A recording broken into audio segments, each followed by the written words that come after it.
Emmanuel Acho came on Higher Learning, and we were talking to Emmanuel Acho, and I insulted Emmanuel Acho on the podcast. Okay, I did, and I shouldn't have done that. No. I appreciate the respect and the transparency that you have. What did you? Keep going. Keep going. No, I've told him. Yeah. Maybe I have. Maybe I haven't. But I've definitely said it on the podcast. I shouldn't have insulted him. Right. What happened was Emmanuel Acho came on and he was talking, and he was talking about the fact that he can talk to white people in a way because he doesn't have the sting of generational trauma. And he can talk to black people because he's black and all of that stuff like that.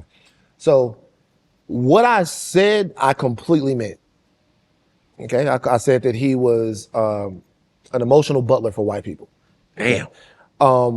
And serving them up very milquetoast takes to make them feel good about themselves and having these conversations. Now, what I said, I meant, but that doesn't mean that I should have said it, even in the way that it was. Even if I meant it, I shouldn't have said it in that way. Because what it does now is it breaks the opportunity for me to talk to him and let him know where I'm coming from. What he said was profoundly insulting. And it hit for me. Why? Because as a black man, as a black American, the fact that somebody else needs to speak for my safety and my advancement because I'm too belligerent is what white people say. White people look at black people, black Americans, as people who are not needing equality, but people who are needing stewardship. John Wayne, out of his mouth, said that he believes in white supremacy until black people are evolved enough to take care of themselves.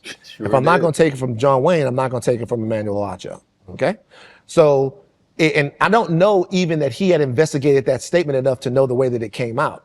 That's why a good communicator and someone who was not in their reactive mind would have done what I just did now. All right? But I didn't do that.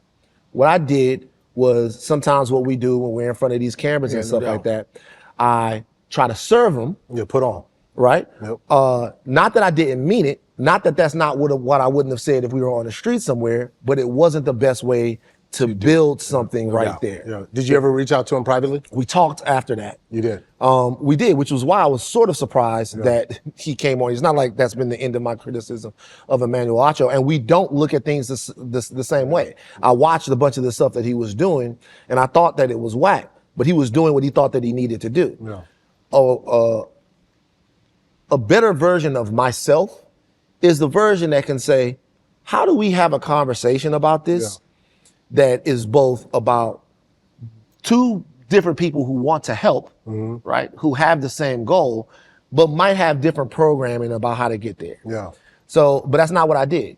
Now, I like to think that I do that in a different way. I like to think that the most important thing to talk about now is not to insult him or to get off on him or him to do it to me.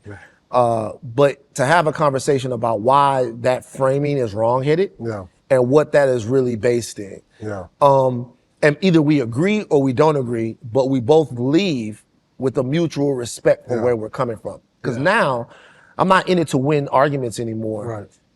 People are dying. And we still don't have consensus on what the problem is.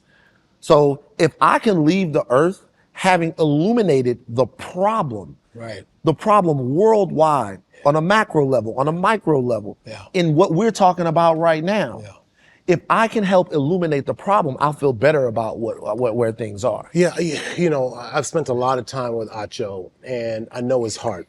And I'll say that I think in the spirit of Emmanuel Acho, this is my opinion, not what Acho said. Not speaking for him, Not speaking for him, is that, there's this idea of like, how do you move the conversation forward, right? And I think the most dangerous thing in the black community, and I'm gonna just speak up and keep it a buck. Go for it. I am a forward thinker, and I might get trashed and canceled for it. I'm like, I want all of us to win. but it's very dangerous to say we got to win and move forward because it can sound dismissive if you're not ruminating in the past and even saying, oh my gosh, I can't believe you said ruminating. But if it's like, hey, we got it. We know the history. But do we got it? Oh, no, yeah, we do. No, we not do. Everybody Not everybody do, but guess what? There's nothing that says you can't educate and continue to educate. I've learned so much sitting next to you. And we keep moving forward. Well, yo, of course. But to stop the entire train and say, this is the only way to be black in America. This is the only way to. The only way to. No, I'm just trying. Yeah. Say more. What you mean? Yeah. So the only way is to say, hey, if we look this way, and we will get on, because I think the fear is that to move the conversation, not the conversation, the progress. Like, where do we go? Like sometimes you and I, we've gotten into the conversation. I'm like, all right, but what's the solution? It comes from a solution spirit. Like if the solution spirit, and it's not to ignore the past, because the past was evil, it was dark, it was hurtful, it set us back. And it's still happening. People were just been hung a couple days ago. That's what I'm saying. I understand. I understand that. The past is still happening. 100%. 100%. It's still happening. 100%. And so, because even that, it's scary. It's scary even because I know I'm putting myself out there to be shot right now, because if I say, hey, like, how do we get the solution to continue to move us forward while we are still wrestling with the past? We're still wrestling with the future, right? And what is to come in front of us? How do we have that solution forward conversation? So there's a couple of things. Number one, the one thing that's been the most interesting to me that people, for some reason, refuse to understand is everybody has different jobs. Mm. It might be your job to be the forward thinker. Mm. Right. It might be your job to be the person that goes, I don't care what happened before. I'm going to go out there and I'm going to figure out, it starts now in 2026. Right on. And black boy by black boy, black girl by black girl, man by man, woman by woman, I am going to go out and make change, and everything that happened before, that person that you just described doesn't have a chance. Okay, but listen, it might be your job to do that. Yeah. Let me tell you how I look at it. Yeah. Is there is no past. What do you mean? There are cycles. If you go back to 1961, 62, 63, and you listen to some of our greats talk, they talk about economic opportunity. Yep. They talk about police brutality. Yep. They talk about the vote. Yep. They talk about equality. Right. The cycles, I get it. We are talking about the same things. Same exact. And the reason why we are still talking about them is because that past that we are talking about cannot be properly adjudicated until it is accepted as reality. See, here's the deal.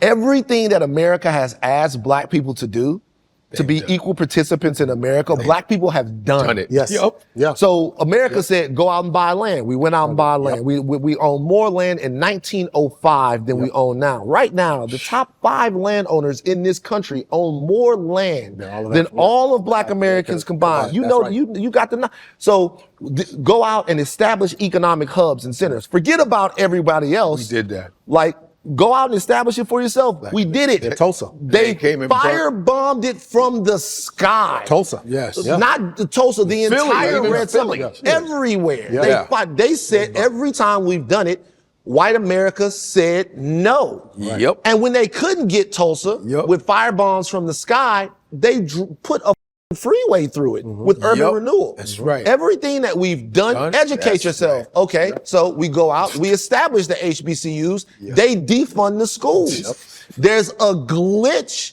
in the matrix. Word. And so the reason why we keep like harping on history is because history is now. There you go. History is a man getting a knee on his neck for Word. 8 minutes and 41 seconds a couple of years ago, and everybody else going out and telling us that that's not happening, right? New drop, it's in 154 collection, embroidered mass shirt. We got the soccer jerseys in. Gold. You can see it. Come on, you know what you gotta do. 154africa.com, go get it. Stop wasting time. Look, 154, we all connected, baby, you already know. I'm talking 154, we bringing Africa around the whole globe. Ain't no place like, Ain't no place like home.